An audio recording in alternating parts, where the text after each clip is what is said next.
बोलो। जय श्री राम। हमारे देश के यशस्वी प्रधानमंत्री नरेंद्र मोदी जी, केंद्रीय कैबिनेट का बहुत बहुत धन्यवाद और शुभकामनाएं। उन्होंने जो निर्णय लिया है कि इस देश की जो जनगणना होगी वो जातिगत रूप से होगी, एक एक जाति को चिन्हित करके और कितनी समाज की कितनी संख्या है ये आंकड़े निकाले जाएंगे, जिसके माध्यम से गरीब जो समाज है वो भी चिन्हित हो पाएगी और उनको भी उस प्रकार से लाभ मिल पाएगा। और ये फैसला 1931 में जब देश गुलाम था तब जातिगत जनगणना हुई थी। उसके बाद हमारे देश के यशस्वी प्रधानमंत्री नरेंद्र मोदी जी ने आज़ाद भारत में पहली बार जातिगत जनगणना करने का फैसला लिया है। इसमें कुछ कांग्रेसी और अन्य दल के लोग ढोल पीट रहे हैं कि ये हम चाह रहे थे जातिगत जनगणना।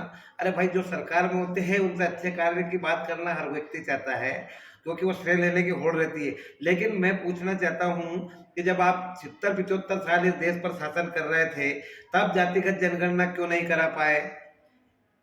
धारा 370 उस समय आप लगा कर आए थे, हटाने का कार्य क्यों नहीं किया?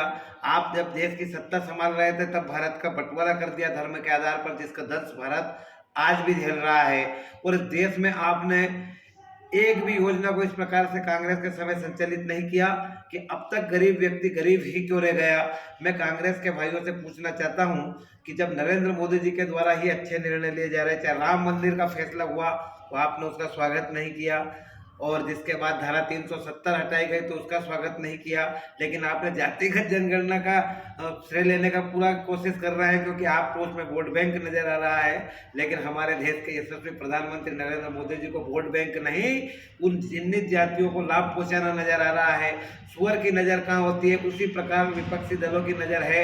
लेकिन नरेंद्र मोदी जी सिर्फ लाभ पहुंचाना चाहते हैं उन गरीब जातियों को, और उन गरीब जातियों को आभास कराना चाहते हैं कि आजाद भारत में आपके प्रति और आपके पक्ष में कौन खड़ा है। मैं एक बार पुनः हमारे देश के प्रधानमंत्री नरेंद्र मोदी जी को बहुत बहुत धन्यवाद देता हूं जिन्होंने ये फैसला लिया है। जय श्री राम।